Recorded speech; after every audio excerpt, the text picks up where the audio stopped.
আসছি তো গিয়ে সেটা পিচ্ছি বলছি না তাড়াতাড়ি কর, হ্যাঁ এই টাইপের সম্পর্ক ছিল। আর ও বলতো দেখ দেখ আমার কিন্তু কোনো বোন নাই, তুই আমার বোন। ইভেন দেখো সালমান শাহর মা আন্টি উনি একটা প্রোগ্রামেও বলেছে আমার কথা যে সালমান শাহ তো আমাকে বোন বলে ডাকে। আসলেই তো কে মানে অনেকে এটা নিয়ে ভুল বুঝছে, এটা তো একটা বড় ইম্পর্টেন্ট পয়েন্ট আজকে তুমি ক্লিয়ার করে দিলা।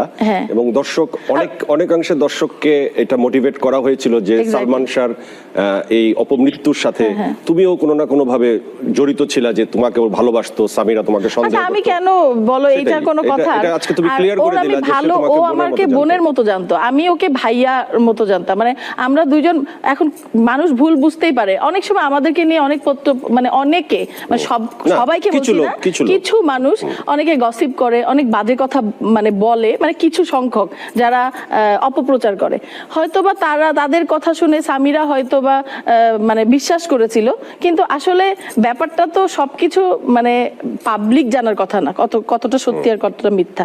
তো আমি যেটা বললাম আসলেই নীলা আন্টিও কিন্তু আমাকে নিয়ে একটা ইয়ে করেছিল, একটা ইন্টারভিউ দিয়েছিল, উনি অনেক জায়গায় ইন্টারভিউ দিয়েছে যে শাবনূর তো সালমান শাহর বোন, এইভাবে মা বলেছে। সো আমি তো নিজেই এখন বললাম, তো কে কি বললো সেটা আমার মনে হয় যে তোমার আজকের কথার পর এই বিষয়ে সবার সন্দেহ দূর হয়ে যাবে এবং এই বিষয়ে যে কটা কনফিউশন তৈরি হয়েছিল সেগুলো কেটে যাবে। আমি আশা করি সেটাই। তোমার একটা জিনিস তুমি একটু শেয়ার করবা, যে ধরো সালমান শাহ যখন মরে গেল তারপর তোমাকে তার অসমাপ্ত ছবিগুলোতে কাজ করতে হয়েছিল, তার ডামি ইউজ করা হয়েছিল তার মতো দেখতে, পিঠ কাঁধ এরকম ছেলেদেরকে নিয়ে।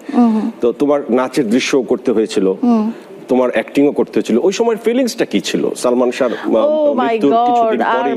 মানে আমাকে যখন বললো যে ডামির সাথে কাজ করতে হবে, ডামি তো আর কিছু পারে না, মানে হাত নড়াতে পারে না, পা নড়াতে পারে না, ফেস দেখাতে পারছে না, সো সবকিছু আমাকে করতে হচ্ছে। তো ওই ক্ষেত্রে মানে আমার শিডিউল লেগেছিল অনেক বেশি। কিন্তু তুমি মেন্টালি তো এই জিনিসটা মেনে নেওয়া কষ্ট ছিল, অনেক ঝামেলা হয়েছিল। তুমি কি কখনো কান্না করেছিলে এজন্য? অবভিয়াসলি একটা কোয়ার্টিস্ট নাই, খারাপ তো লাগবেই।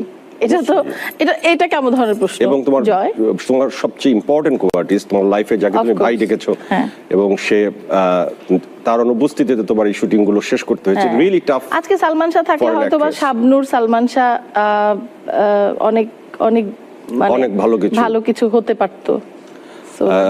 একটা অভিযোগ আছে, বা অভিযোগ ঠিক বলবো না, একটা রিউমার আছে যে মৌসুমী আপার সাথে দ্বন্দ্বের কারণে সালমান শাহ তোমাকে পিক করে, সেটা কি সত্যি? আমি আসলে জানি না, বিকজ এগুলো পার্সোনাল ব্যাপার, মানে সবার ভেতরে তুমি জানো না, অত ভেতরের খবর আমি জানি না, বাট এটা আমি শুনেছি। এখন শোনার কথা আমি কখনোই কান দিই না, তোমার এবং আমি কখনো কারোর কথা শুনি না।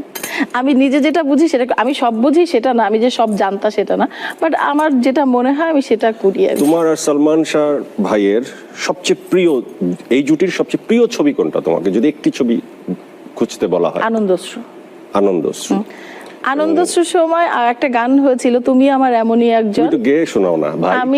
ভাই তুমি তো ভালো গান গাইতে পারো, তুই গান গাইতে পারিস আমি জানি। এটা বলিস না দোস্ত প্লিজ। আচ্ছা, খুব সুন্দর গানটা এটা। এখন আচ্ছা যদি পারি তাহলে লাস্টে একটু গাবো, বাট আমি কথা দিচ্ছি না। তুই এখন দুইটা লাইন গানা শুনি, তোর গলাটা একটু মানুষ শুনুক, তোর অগণিত ভক্ত। এখন কি গান গাওয়ার টাইম হলো? অগণিত ভক্ত। আর তোমার কি কথা আছে তুমি বলো প্লিজ।